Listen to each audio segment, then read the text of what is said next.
Shalom dan selamat pagi kepada sedang jemaat Allah. Mari kita berdoa dan saya pimpin kita di dalam doa.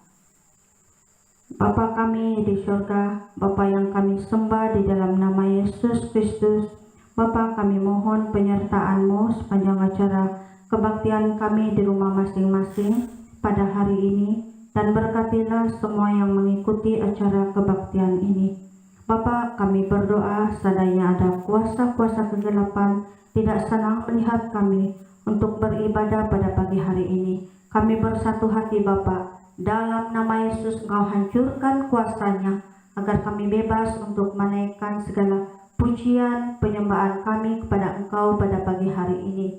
Bapa di surga, berkatilah setiap anak-anak-Mu yang mengambil bagian pada hari ini, baik memimpin, main music, khususnya menyampaikan firman-Mu. Biarlah Engkau akan terus mempersiapkan mereka, supaya mereka juga dapat membawa umat-Mu masuk dalam hadirat-Mu pada pagi hari ini Bapa. Bapa di surga, inilah doa kami. Kami satukan dan kami naikkan hanya di dalam nama Yesus Tuhan dan Penyelamat kami.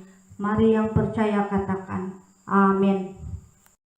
Salam dan selamat pagi pada kita semua yang ada di rumah maupun ada di sini. Bagi memulakan acara kita pada hari ini, mari kita buka di dalam Mazmur 100 ayat 1 hingga 5 yang bertajuk di atas, pujilah Allah dalam baiknya. Ayat yang pertama, bersorak-soraklah bagi Tuhan, hai seluruh bumi, beribadahlah pada Tuhan dengan sukacita, datanglah ke hadapannya dengan sorak-sorai. Ketahuilah bahwa Tuhan Allah, Dialah yang menjadikan kita, dan dialah kita, umatnya dan kawanan domba gembalaannya. Masuklah melalui pintu gerbangnya dengan nyanyian syukur, ke dalam pelasanannya dengan puji-pujian. Bersyukurlah kepadanya dan pujilah namanya, sebab Tuhan itu baik, kasih setianya untuk selama-lamanya, dan kesetiaannya tetap turun-temurun. Bagi memulakan acara kita pada pagi ini, kita angkat pujian Jangan Lelah.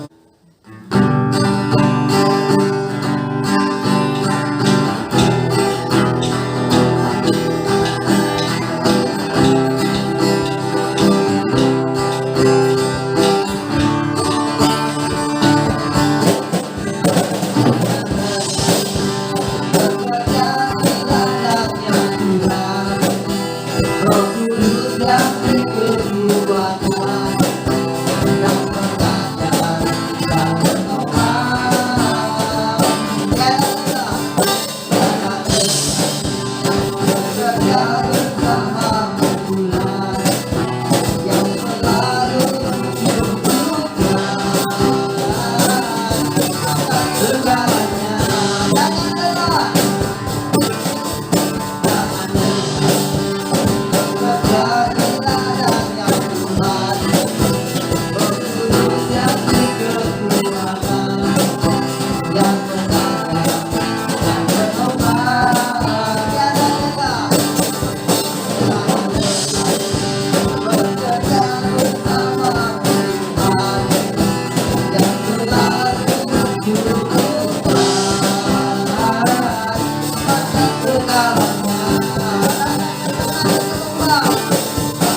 untuk mempersiapkan mendengar firman Tuhan, mari kita mengangkat pujian bagaikan bejana.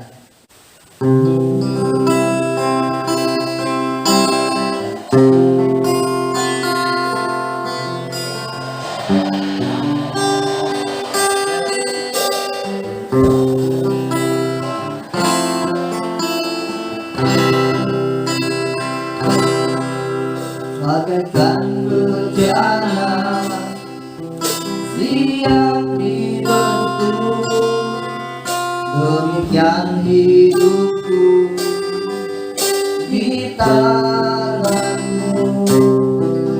Dengan kurangkan kuasamu,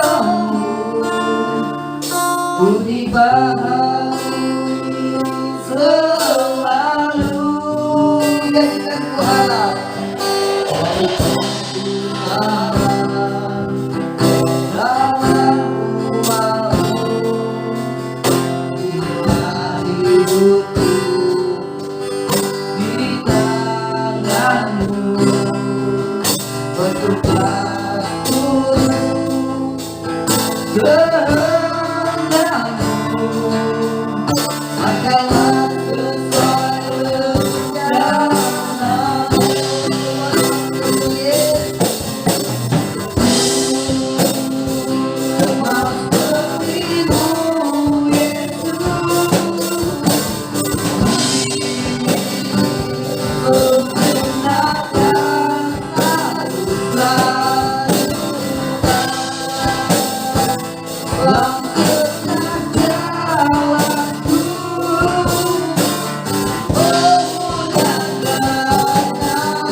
Salam dan selamat pagi kepada saudara yang kekasih dalam nama Tuhan Yesus. Dan pada pagi ini saya berbicara firman Tuhan, yaitu sedar akan hari akhir. Banyak orang tidak sedar akan hari akhir. Sebab itu banyak orang tidak fokus kepada hari yang telah ditentukan oleh Tuhan, hari yang akan dilalui oleh setiap orang. Sebab itu pada pagi ini saya mau berbicara melalui firman Tuhan yang terdapat di dalam Lukas pasal yang ke-12 ayat 13 hingga 21. Lukas pasal 12, buka Alkitab Anda. Lukas pasal 12 ayat 13 sampai 21. Jika Anda sudah dapat, saya akan baca di sini. Kita sama-sama baca dari ayat 13.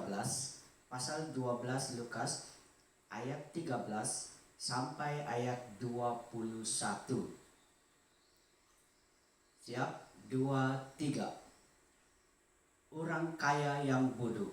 Seorang dari orang banyak itu berkata kepada Yesus, "Guru, katakanlah kepada saudaraku supaya ia berbagi warisan dengan aku."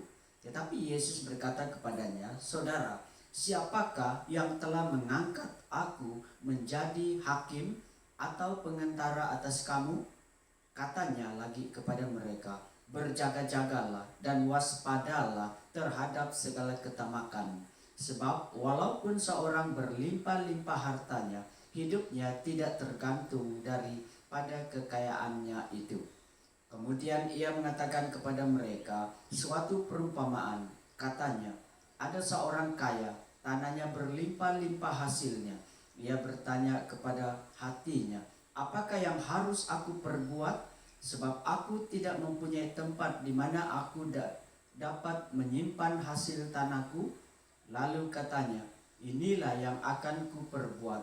Aku akan merombak lumbung-lumbungku dan aku akan mendirikan lebih besar dan aku akan menyimpan di dalamnya segala gandum dan barang-barangku. Sesudah itu aku akan berkata kepada jiwaku, jiwaku, ada padamu banyak barang tertimbun untuk bertahun-tahun lamanya. Beristirahatlah, makanlah, minumlah, dan bersenang-senanglah. Tetapi firman Tuhan kepadanya, hai engkau orang bodoh, pada malam ini juga jiwamu akan diambil daripadamu. Dan apa yang telah kau sediakan, untuk siapakah itu nanti? Demikianlah jadinya dengan orang yang mengumpulkan harta bagi dirinya sendiri, jikalau ia tidak kaya di hadapan Allah. Mari kita berdoa. Bapa Surgawi yang kami kenal dalam nama Tuhan Yesus, saat ini kami mohon singkapkan kebenaran firman-Mu buat kami, baik yang menyampaikan maupun yang menerima. Urapi kami dengan kuasa Roh Kudus-Mu. Segala kuasa kegelapan yang coba mencuri kebenaran itu dari mulut dan telinga kami, kami bersatu hati mengusir dalam nama Yesus jauh dari tempat ini. Tapi kami undang, curahkan Roh-Mu, bekerjalah, berbicaralah Bapa, kami siap mendengar. Dalam nama Yesus kami sudah berdoa. Amin. Firman Tuhan yang berkata dalam bagian yang lain, begini bunyinya. Apa yang dianggap dunia adalah bodoh, Tuhan menganggapnya adalah bijaksana.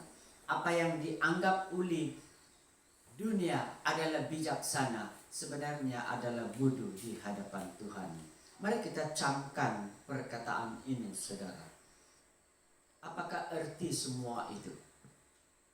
Di dalam firman Tuhan yang telah kita baca, yaitu mengenai dengan orang kaya yang bodoh. Orang kaya dalam ayat ini dianggap bijak oleh dunia, tahu? Dianggap bijak oleh dunia.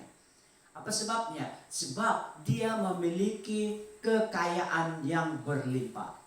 Dia mempunyai visi yang luar biasa. Kalau kita lihat dalam ayat 17 hingga yang ke-18, menunjukkan bahwa dia punya visi yang luar biasa.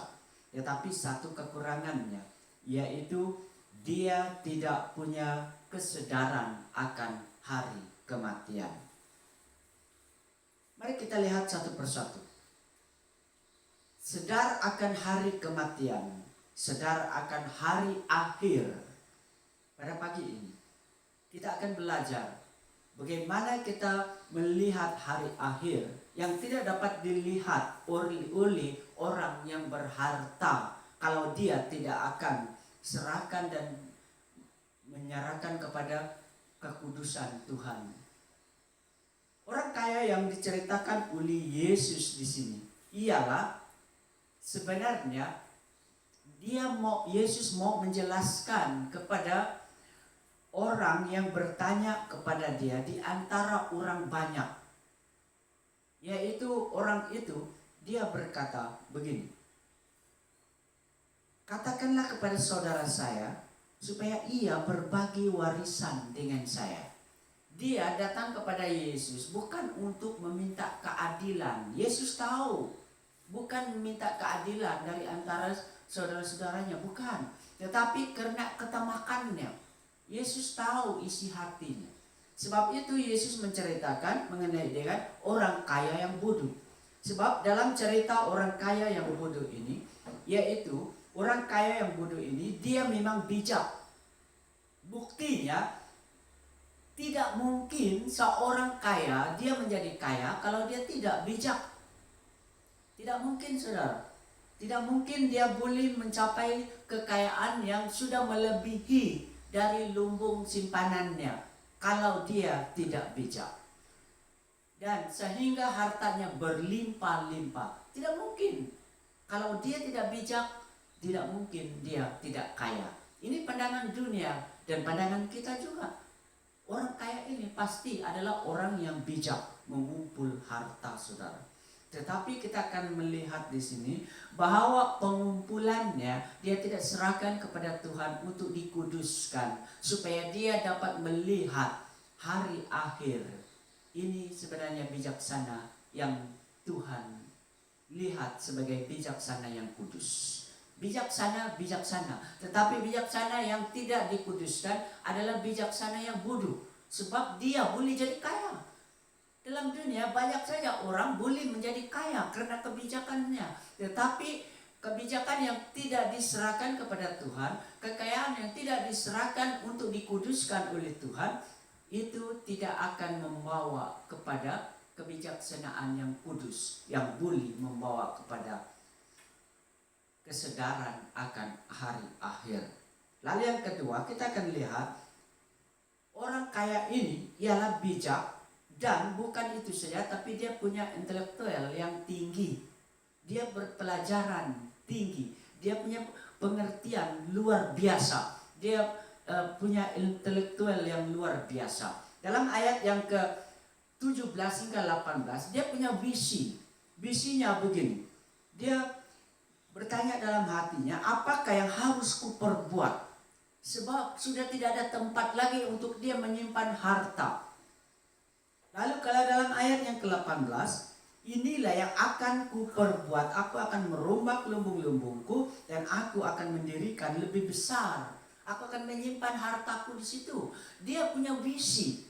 Dia punya pikiran intelektual yang punya visi. Seorang pemimpin yang bervisi. Saya mau katakan bahwa orang kaya ini ada dua kepimpinan.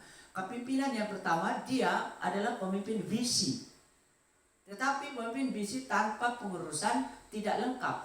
Dia juga adalah seorang pemimpin pengurus. Pemimpin visi dan pemimpin pengurus. Sebab sesudah dia mendapat visi, dia sendiri dapat mengatur hartanya.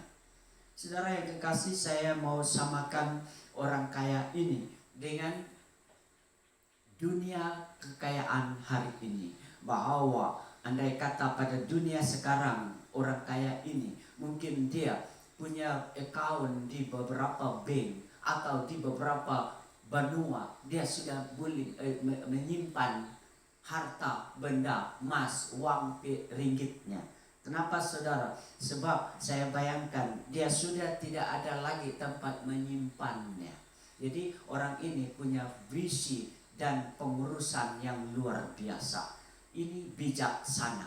Tetapi bijaksananya sehingga dia mendapat intelektual yang tinggi, ada visi, ada pengurusan, pengaturan yang baik, ini sia-sia saudara. Sebab dia tidak sadar akan hari akhir. Kenapa? Sebab kebijaksanaannya, visinya, pengurusan, pengaturannya, kepimpinannya itu dia tidak serahkan untuk dikuduskan oleh Tuhan, supaya dia akan melihat hari akhir. Ini kekurangannya. Di hadapan Tuhan, dia adalah bodoh. Dia adalah bodoh. Meskipun beberapa bukti menunjukkan bahwa dia adalah orang yang intelektual tinggi, orang yang bijaksana, tetapi di hadapan Tuhan dia adalah bodoh. Kenapa saudaraku yang kekasih? Karena dia hanya tahu menikmati kekayaannya dalam masa yang singkat, dalam masa sementara. Mungkin umurnya 70 tahun. Mungkin dia menikmati dalam 80 tahun umurnya. Kalau dikaruniakan mungkin 100 lebih tahun. Dan dia akan tinggalkan kekayaan itu sementara waktu. Ingat saudaraku, di hadapan Tuhan, yaitu satu hari adalah seperti 1000 tahun. Tetapi bagi Tuhan 1000 hari itu sama, 1000 tahun itu sama seperti satu hari sahaja. Berarti singkat di hadapan Tuhan. Apa yang kita lihat terlalu panjang atau jauh atau lama bagi kita. Singkat di hadapan Tuhan. Sebab itu saudaraku yang kekasih, di hadapan Tuhan orang kaya ini bodoh. Meskipun dia bijak karena dia kaya, meskipun dia bijak karena dia pemimpin bisi, meskipun dia bijak karena dia bisa mengatur segala hartanya, tetapi di hadapan Tuhan karena dia tidak serahkan untuk dikuduskan, dia tidak sadar akan hari akhir, ini kekurangannya, maka dia adalah bodoh.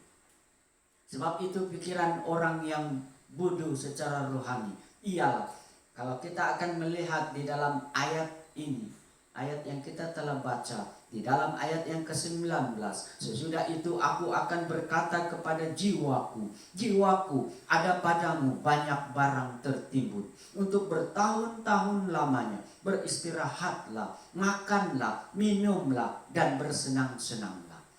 Kekayaan dan kebijaksanaan yang tidak diserahkan kepada Tuhan untuk dikuduskan, untuk diguna pakai untuk Tuhan, untuk memuliakan Tuhan, untuk memikir hari akhir, saudaraku, tidak lain dari dan tidak bukan, dia selalu berpikir begini, saya bersenang-senang dahulu, saya akan melancung, saya akan selain daripada melancung, saya juga akan minum, saya juga akan makan, saya akan istirahat, dan sebagainya. Itu pikiran orang kaya yang tidak sadar akan hari akhir. Pikiran orang kaya. Sekali lagi saya memberi kesaksian begini. Ada seorang kaya, dia pernah membantu pelayanan kita di gereja ini. Saya berkata kepada dia, kami sungguh berhutang dengan kamu. Dia berkata, bukan berhutang, tetapi sebenarnya saya yang berhutang kepada Tuhan. Sebab uang ringgit saya tidak boleh bawa ke surga. Ini jawabannya kepada saya. Uang ringgit saya tidak boleh bawa ke surga. Jadi orang kaya yang sadar, dia sadar bahwa dia akan bertemu dengan hari akhir. Dia akan mengakhiri dengan berjumpa dengan Tuhan. Ini adalah pikiran orang kaya yang dia sudah dikuduskan. Dia sadar akan hari akhir. Tetapi kalau orang kaya tidak sadar, Tuhan memberkati kita dan kita tidak sadar, Tuhan memberi intelektual yang tinggi dan kita tidak sadar, dan Tuhan telah memberi bijaksana kepimpinan kepada kita dan kita tidak sadar bahwa hari akhir akan kita temukan di akhirnya. Saudara, ini adalah bukan bijak tetapi bodoh secara rohani. Sebab itu selalu orang berpikir demikian, saya harus minum makan selama hidup saya. Dia tidak berpikir lagi bahwa ada lagi hidup yang untuk selama-lamanya sesudah hidup secara jasmani ini. Jadi dia pikir, makan saja, minum saja, bersenang-senang saja, dan sebagainya. Itu yang dipikir oleh orang yang bodoh secara rohani. Tidak sadar akan hari mati. Orang yang tidak sadar akan hari mati, dia berpikir bahwa dia akan hidup untuk selama-lamanya. Di China ada satu tempat yang dimana tempat itu mengumpul banyak pakar-pakar, dokter pakar untuk mengkaji 10 mayat percobaan. Apabila 10 mayat itu dapat dihidupkan kembali, maka dunia teknologi itu akan membawa kebanggaan kepada dunia. Itu visi mereka. Dan banyak orang sudah menampak untuk membayar berjuta-juta dolar Amerika untuk menampak apabila dia meninggal, dia akan ditempatkan di situ, supaya apabila kajian itu percaya, dia juga salah seorang yang dari antaranya hidup. Ini bayangan orang kaya dengan berjuta-juta bilion ringgitnya dia gunakan untuk hidup secara jasmani. Tetapi ini tidak mungkin jadi, sebab firman Tuhan sudah memberitahu kepada kita bahwa kemah yang kita hidupi ini akan hancur dan tidak akan hidup untuk selamanya. Kita akan ada kemah yang disediakan oleh Allah di dalam Yesus untuk hidup untuk selama-lamanya. Ini bagi orang yang sadar akan hari akhir. Lalu firman Tuhan berkata kepada orang kaya ini, sementara dia berkata, hai jiwaku, bersenang-senanglah, beristirahatlah, makanlah, minumlah, dan bersenang-senanglah. Lalu firman Tuhan berkata dalam ayat yang ke-20, hai engkau orang bodoh, pada malam ini juga jiwamu akan diambil daripadamu, dan yang telah kau sediakan untuk siapakah itu nanti? Orang bodoh, malam ini juga jiwamu diambil daripadamu. Dari perkataan yang lain, malam ini juga nyawamu diambil daripadamu. Itu firman Tuhan berkata dalam ayat yang ke-20. Sebab itu saudara, tidak kekal, baik orang kaya, orang sederhana atau miskin, jiwa kita di tangan Tuhan akan berakhir, dan akhirnya kita akan sampai kepada hari kematian.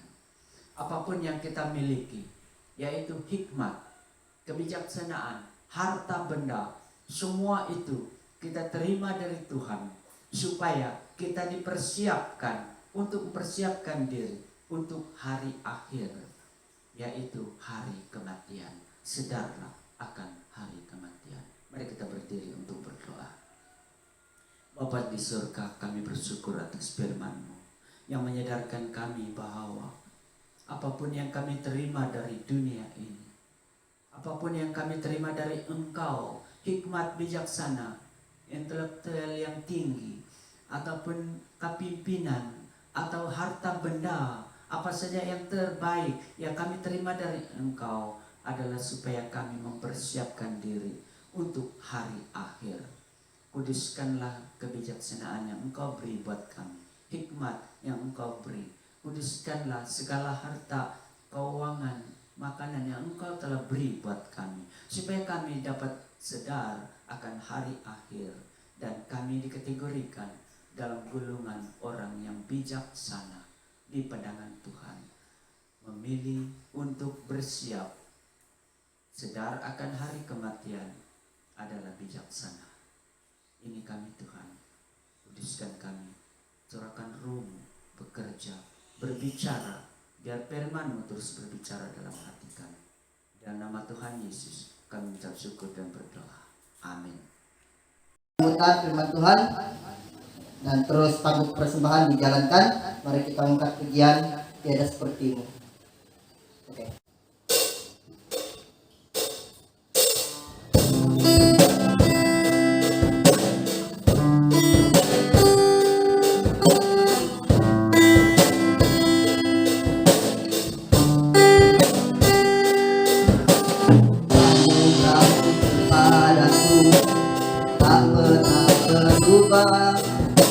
Kekuatan-Mu terlukiskan di dalam hatiku, tersedap dibuatmu, ku kagum padamu. Tak ada hal di hidupku yang luput darimu. Kau indah, mulia, dalam seperti-Mu. Ku ingin hidupku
Kita terus kepada doa syafaat. Kita masih lagi berperang melawan COVID-19 dan sekarang banyak lagi COVID yang telah melanda dunia. Kita mau berdoa karena hanya Tuhan yang mampu, hanya Yesus mampu untuk menghancurkan COVID-19 ini. Kita berdoa untuk pergolakan politik negara kita Malaysia, perebutan kuasa dan ketidakstabilan di dalam politik. Kita berdoa supaya Tuhan turut campur tangan. Kita berdoa untuk semua rencana gereja, baik Gereja Baptis Tawayari atau Sinduron, dan semua ahli jawatan kuasa yang bertugas. Kiranya Tuhan terus bekerja di dalam kehidupan mereka dan memberi kesehatan buat semua ahli jawatan kuasa kita dan juga semua jemaat. Kita jangan lupa berdoa untuk persembahan persepuluhan yang telah kita persembahkan kepada Tuhan. Mari kita berdoa. Bapa Surgawi yang kami kenal dalam nama Yesus, yang kudus dan mulia, yang berkuasa di surga dan di bumi.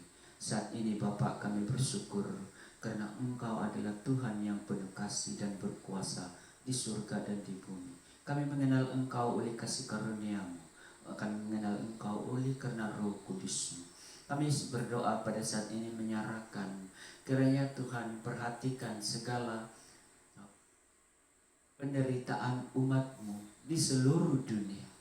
Menderita karena sedang berhadapan dengan COVID yang telah melanda dunia.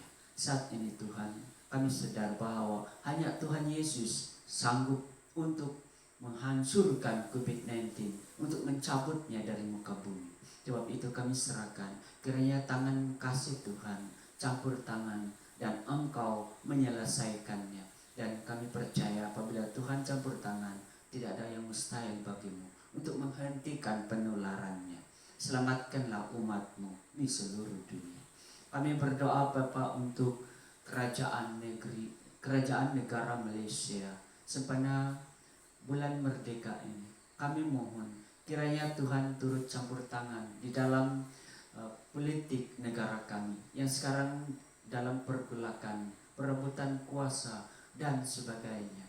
Kami goyah, kedudukan parlemen goyah, tetapi kami serahkan biar Tuhan turut campur tangan supaya yang terbaik akan terjadi dan biar semua itu akan menjadi harmoni dan aman sejahtera dan Injil Tuhan terus diberitakan di seluruh negara kami Malaysia. Bapa di surga, kami berdoa untuk semua rencana Gereja Baptis Tawayari, rencana Gereja Baptis Sinduron, biar Tuhan turut campur tangan. Tuhan akan bekerja, Tuhan akan beri bijaksana bagi pemimpin-pemimpin kami, ahli jawatan kuasa gereja, dan Engkau memberi kesehatan, tenaga, kekuatan untuk mereka. Urapi semua ahli jawatan kuasa dengan kuasa Roh Kudus. Kami berdoa pada saat ini Bapa, kalau ada jemaat yang sakit, kami sembuhkan mereka dalam nama Yesus. Kami mengundang Roh Tuhan bekerja. Kuatkan iman semua jemaat, baik Sinduron maupun Tawayari, Sandau, dan di mana saja jemaat yang kami layani berada sekarang ini. Kami berdoa Bapa, mengucap syukur segala kecukupan yang Engkau telah beri. Kami telah persembahkan persembahan sebentar tadi. Kiranya Engkau berkenan menerima persembahan dan persepuluhan ini untuk menyokong pekerjaan Tuhan. Dan kami berdoa kiranya Engkau memberkati setiap tangan yang mengulurkan persembahan dan persepuluhan ini. Berkatilah pekerjaan mereka, berkatilah kehidupan rohani, kesehatan, tenaga, dan berkatilah kebun mereka, segala usaha mereka. Kami berdoa buat mereka yang kekurangan dan tidak dapat memberi, Tuhan berkati dengan kecukupan supaya mereka juga dapat menyokong pekerjaan Tuhan. Terima kasih Bapak, kami ingat pada semua anak-anak kami yang menduduki peperiksaan, yang sedang belajar. Tuhan berilah hikmat, kuasa, kemampuan untuk mereka menghadapinya. Dan kiranya nama-Mu dipermuliakan. Kami ucap syukur Bapa karena Tuhan telah memberkati kami sesuai dengan kehendak-Mu dan bukan kehendak kami. Kami bersyukur dari mula kebaktian ini sehingga akhir Engkau telah menyertai kami. Kami tutup acara ini dengan penuh ucapan syukur dalam nama Yesus. Amin.